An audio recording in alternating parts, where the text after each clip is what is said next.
Parte anche quest'anno Sicilia in bolle, il festival ormai delle bollicine che trova ad Agrigento grande spazio e grande gradimento.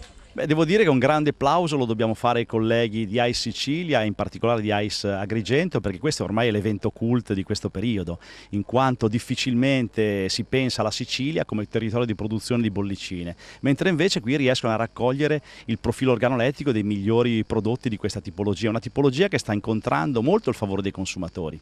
Che differenza c'è tra le bollicine prodotte in Sicilia e quelle che invece comunque vengono prodotte in altre regioni d'Italia? Beh, queste hanno in più, diciamo, a parte le differenze di vitigni, di varietà locali che vengono utilizzate in maniera adeguata, hanno in più la solarità, il calore mediterraneo, le sensazioni particolari di questa terra. Quindi proprio come il vino italiano che ha le sue prerogative in ogni luogo, qui c'è proprio questa caratteristica di solarità. Ci sono degli amanti in particolare delle bollicine? Beh, direi che oggi il consumatore si sta avvicinando molto di più a questa tipologia che in passato era erroneamente relegata alla fine del pranzo, sbagliando molto spesso nel caso delle bollicine e degli spumanti secchi. Oggi invece la bollicina diventa un passepartout per accompagnare moltissime pietanze, addirittura l'intero pranzo. I DOC in Sicilia sono presenti a questo appuntamento importante.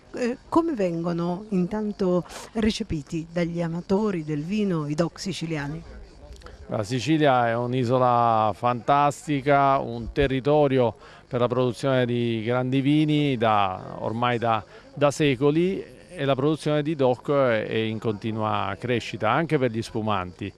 Basta pensare che Sicilia DOC lo scorso anno ha visto un volume di bottiglie che è stato raggiunto quest'anno soltanto nei primi 5 mesi, quindi anche sulle bollicine la Sicilia cresce, a dimostrazione del fatto che è davvero un continente vitivinicolo incredibile. Un nuovo appuntamento di Sicilia in bolle riconferma una Sicilia in crescita sotto questo punto di vista.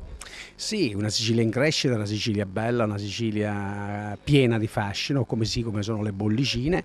È quarta edizione, quest'anno Sicilia in bolle ospita anche una regione importante nella spomentistica che è l'Istituto del Trento DOC, e di conseguenza questa crescita è rappresentata ancora dalle tante aziende che sono presenti, da un convegno importante in cui i protagonisti del vino e delle bollicine siciliane e non solo partecipano, si confrontano, discutono, con delle degustazioni guidate dove appunto avremo la possibilità di confrontare e di conoscere quanto di meglio c'è nella produzione dell'Istituto del Trento DOC e nella produzione delle bollicine siciliane.